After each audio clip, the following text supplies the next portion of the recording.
మంచి ఆహారంతో పాటు కావాలి స్వచ్ఛమైన నీరు. అదే సనాతన్ జల్. వివరాలకు 8919763872. కాలసర్ప దోష పూజలు అనేవి విపరీతంగా జరుగుతున్నాయి. అసలు ఏంటి కాలసర్పం? కొందరేమో అది దోషం కాదు మంచిదంటారు. యోగం అంటారు. కొందరేమో దోషం అంటారు. అది యోగమా? దోషమా? అసలు అది ఏంటి అసలు కాలసర్పం? కాలసర్ప దోషం అనేది జాతకంలో చూసినప్పుడు రాహువుని బట్టి, లేకుంటే రాహు అనే ఒక సర్పం కాబట్టి రాహుకేతువులను బట్టి ఈ కాలసర్ప దోషాలని నిర్ధారించడం జరుగుతుంది.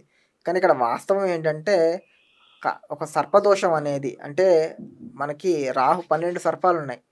ఆ 12 సర్పాలు 12 రాహు 12 స్థానాల్లో ఉన్నప్పుడు కూడా ఆ సర్పదోషాలు అనేవి ఉంటాయి. అంటే రాహు 1వ స్థానంలో ఉన్నా అది సర్పదోషమే, 2వ స్థానంలో ఉన్నా అది ఒక సర్పదోషమే. అలాగా ప్రతి ఒక్క దానికి కూడా ఒక్కొక్క సర్పదోషాలు ఒక్కొక్క గదిలో ఉన్నప్పుడు కూడా రాహువు దానికి ప్రత్యేక సర్పదోషాలు అనేవి ఉన్నాయి. ఈ లెక్కన ప్రతి ఒక్కడికి కూడా సర్పదోషం అనేది ఉంటుంది. అంతే కదా, రాహు ఎక్కడున్న దోషం అన్నప్పుడు కుండలో రాహు ఉండకూడదు.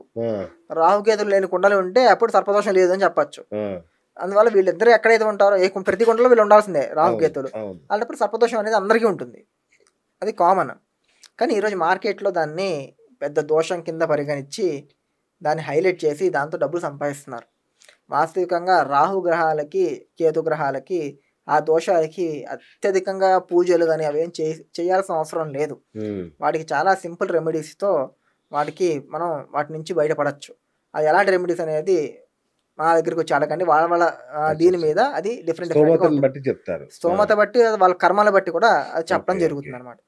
వాళ్ళకి ఆ దోషం పరిహారాల్లో కూడా ధనవంతులు పేదవాళ్ళు ఉంది. మళ్ళీ ధనవంతులు చేసుకుంటే పరిహారాలు తొందరగా పరిష్కారం అవుతాయి. అలాగేం లేదండి, మీకు అలాగేం లేదు. ఇక్కడ పరిహారాల విషయానికి వస్తే మీరు మంచి ఇది తీసుకొచ్చారు విషయం. పరిహారాల విషయానికి వస్తే ఇప్పుడు ఒక హోమం చేస్తున్నారు. ఆ హోమం చేసేటప్పుడు అనేకమైన విషయాలు ఉంటాయి. అంటే హోమానికి నెయ్యి కావాలి, ఆ నెయ్యి శుద్ధమైనది అయి ఉండాలి. ఈరోజు దొరుకుతుందా? ఈరోజు కల్తీ నెయ్యి దొరుకుతుంది. కట్టెలు వేయాలి, ఆ కట్టెలో పురుగులు ఉండకూడదు, చెదలు ఉంటాయి హోమాలు వేసే అలాంటివి వేస్తున్నారు హోమాల్లో. సరేనా? ఇవి అంటే ద్రవ్యాలు, హోమ ద్రవ్యాలు శుద్ధంగా ఉండాలి. ఈరోజు శుద్ధంగా ఉండే ద్రవ్యాలు ఎక్కడ దొరకట్లేదు, అన్నీ కల్తీనే. మనం తినేదే కల్తీ అన్నప్పుడు దేవుడికి వేసేది ఇంకా కల్తీ ఉంటాయి. మనకి మార్కెట్ అయితే దొరుకుతాయి ఏంటి, పాలు అభిషేకానికి మాత్రమే, నెయ్యి హోమానికి మాత్రమే, తినడానికి కాదు. అంటే మనం తినకూడదు అంతా దేవుడికి వేసేస్తున్నాం. అది అదే అనుకుంటున్నా.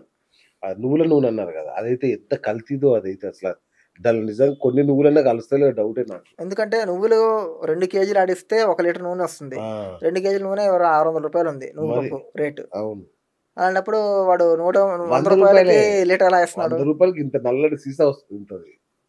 అందువల్ల అదే చెప్తాను, అంటే కొవ్వు కూడా కలుపుతున్నారు, పశువుల కొవ్వు కూడా కలుపుతున్నారు. అలాంటిది ఈరోజు మనం దీపం పెట్టడం జరుగుతుంది. అలాంటి దీపం పెట్టడం వల్ల మనకి వచ్చే పుణ్యం కన్నా పాపమే ఎక్కువ ఉంది. ఇది అజ్ఞాత పాపాలు అంటే. ఇలాంటి పాపాలు ఎన్నో చేస్తున్నాం మనం ఈరోజు. అజ్ఞాన పాపాలకు కూడా శిక్షలు ఉంటాయా? అదేనండి ఇందాక చెప్పినట్టు. ఓకే, నిప్పుని మనం తెలియక ముట్టుకున్నా తెలిసి ముట్టుకున్నా అన్యాయం గురుగారు. తెలియక చేస్తే ఎట్లా మరి? దీనికి మాండవ్య ఋషి ఒక కథ వస్తుంది భాగవతంలో. ఓకే, ఆయన ఏంటంటే ఒక చోట తపస్సు చేసుకుంటూ ఉంటాడు. ఒక దొంగలు వచ్చేసి అక్కడ నుంచి తప్పించుకుని ఈయన దగ్గర నుంచి తప్పించేసుకుంటారు. వాళ్ళు వచ్చిన రాజభటుల్లో ఈయనే దొంగ అనుకుని ఆయన తీసుకెళ్ళి రాజు దగ్గర నిలబెడతారు. రాజు కూడా అడుగుతారు క్వశ్చన్, ఈయన సమాధి అవస్థలో ఉంటారు, నీకు ఏం జరుగుతుందో కూడా తెలియదు. ఆయన ప్రశ్నించట్లేదని చెప్పేసి రాజుకి మర్యాద చేస్తావు అని చెప్పేసి శూలం ఎక్కించండి ఈయనకేం చెప్తారు. శూలం ఎక్కించడం అంటే కింద నుంచి శూలాన్ని ఎక్కించడం. సూర్యదండం విధిస్తారు. ఆ సూర్యదండం అలాగే ఉండిపోతుంది ఆయనకి. ఆ సూర్యదండం అయిపోయిన తర్వాత ఆయన యమలోకానికి వెళ్తారు. యమలోకానికి వెళ్ళిన తర్వాత యముని ప్రశ్నిస్తారు, నాకెందుకు ఇలాంటి శిక్ష చేశావు? నా జీవితకాలం ఊహ తెలిసినప్పటి నుంచి నేను భగవద్ ధ్యానము తపస్సుతోనే నా జీవితాన్ని మొత్తం గడిపేవాడిని, ఎటువంటి పాపకర్మలు చేయలేదు. అలాంటిది నాకు ఇలాంటి సూర్యదండం ఎందుకు విధించావు అని చెప్పి అడిగినప్పుడు, నువ్వు ఎప్పుడో చిన్నప్పుడు ఒక 3 ఏళ్ళు ఉన్నప్పుడు ఒక చీమని సూదితో గుచ్చావు నువ్వు ఒక పుల్లతో, ఆ చీమను గుచ్చడం వల్ల నీకు ఈ శిక్ష విధించాను నేను అని చెప్పేసి యముడు చెప్తాడు. యముడు చెప్పినప్పుడు ఆ వయసులో నాకు ఏ విషయం తెలియదు, నాకు అజ్ఞాత కర్మ, నువ్వు దానికి కూడా శిక్ష వేశావు, ఇది అన్యాయము అని చెప్పేసి చెప్తే, లేదు ధర్మశాస్త్రం అలాగే చెప్తుంది అని చెప్తాడు. అందుకని అప్పుడు మాండవ్య ఋషి ఒక వరం ఇస్తాడు సమాజంలో జనాలందరికీ కూడా. ఎవరైతే 8 సంవత్సరాల లోపు చేసే పాపాలు ఉంటాయో అవన్నీ తల్లిదండ్రుల అకౌంట్కి వెళ్తాయి. ఓకే. అలాగే ఎవరైతే 60 సంవత్సరాల తర్వాత చేసిన పాపం ఉంటుందో అది పిల్లల అకౌంట్కి వెళ్తుంది. దేవుడా! అంతేకాని 60 సంవత్సరాల తర్వాత వాళ్ళకి శక్తి ఉండదు, అంతే కదా! ఏమి ఉండవు వాళ్ళకి. సో దాని తర్వాత చేసే పాపాలన్నీ కూడా పిల్లలకి సంబంధం. ఓకే. అలాగే ఫిట్టింగ్ పెట్టారా? ఇలాంటివి ధర్మశాస్త్రం చాలా ఉన్నాయి. ఓకే. అంటే ఒక్కొక్క సందర్భం వచ్చినప్పుడు ఒక్కొక్క ఋషులు దానికి వరాలు ఇస్తూ వెళ్తారనమాట. ఓకే. అలాగా రాజ్ఞాచ కృతం పాపం అంటే రాజు ఎవరైతే ఉన్నాడో రాష్ట్రాకృతం రాష్ట్రకృతం పాపం.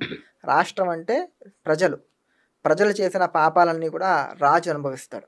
ఓ అలాగే రాజాకృతం పాపం పురోహిత. రాజు చేసిన పాపాలు పురోహితుడు అనుభవిస్తాడు.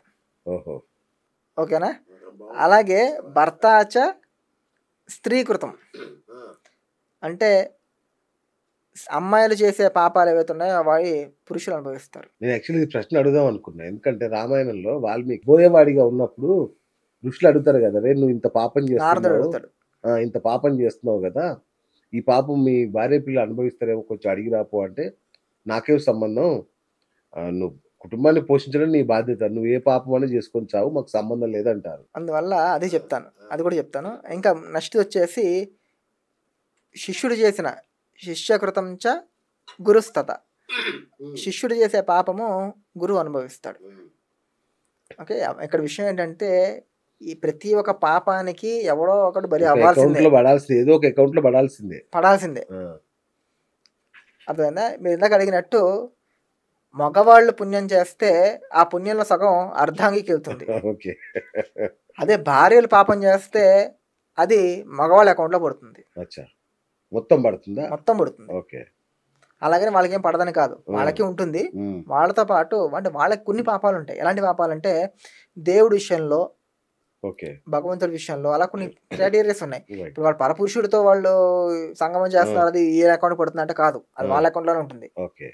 ఓకేనా? ఆ పాపానికి వాళ్ళు అనుభవించాలి, శిక్ష వాళ్ళు అనుభవిస్తారు. ఉమ్, అలా ఎవరి శిక్షలు అనుభవిస్తారు. కానీ మేజర్ చెప్తున్నా అంటే కొన్ని ముగుడు చెప్తే అంటే ముగుడి ఆధ్వర్యంలో జరిగే పాపాలు ఉంటాయి. రైట్. అప్పుడు అంటే ఆ కాలం ఎలా ఉండిందంటే అండి, ఆడపిల్లలు చిన్నపిల్లలు ఉండేవారు, అవును. 16 సంవత్సరాలు ఉండేవి, మగపిల్లలకి 26 సంవత్సరాలు ఉండేవి. సో చిన్నపిల్లలు లెక్క ట్రీట్ చేస్తున్నప్పుడు వీళ్ళు మంచి చెడు వీళ్ళు చెప్పాలి, ఎవరు భర్తలు అవును, అనేవాళ్ళు చెప్పాలి చెప్పాలి. కదా. ఆ చెప్పనప్పుడు వాళ్ళు చేసే తప్పులన్నీ కూడా భర్త అకౌంట్లో పడతాయి. ఓకే. న్యాయమేది. ఓకే. అదేంటి? అలాగే పురోహితుడు కూడా రాజుకి నువ్వు చేసే తప్పు, నువ్వు చేసేది కరెక్ట్ అని చెప్పేసి వాళ్ళకి చెప్పాలి. ఓకే. చెప్పట్లేదు కాబట్టి ఆయన అకౌంట్ లో. అది చెప్పకపోయినా అలా చేస్తే అది అప్పుడు ఈయన అకౌంట్లో పడతాయి. ఉమ్, అర్థమైందా?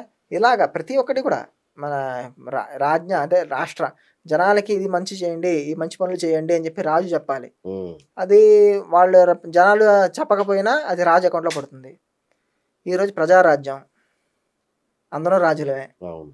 సో మనందరం పాపాలు చేస్తున్నాం, అందరి అకౌంట్ లో పడుతుంది. అకౌంట్లో పాపాలు పడుతున్నాయి. ఇప్పుడు మన అన్ని మోడీకి చెందావా మన పాపాలన్నీ? మోదీ రాజు కాదుగా, అది రాజే కదా ఈ దేశానికి. ఇక్కడ అందుకే ప్రజారాజ్యం అంటున్నాం కదా మనం. ఆ, మనం రాజులం, మోదీ సేవకుడు మనకి. ఓ, అంతేగా చెప్పేది, గవర్నమెంట్ అలా మనకి తప్పించారా? సర్వీస్ కదా. సర్వీస్ అంటే సేవ. అలా తప్పించుకున్నాడు మోడీ. మోదీ చేస్తున్న సేవకులు, ఇంకా ఓకే. మోదీ చేసే పాపాలు మనకే వస్తాయి. అచ్చా, ఓకే. సేవకుడి పాపాలు మనకే.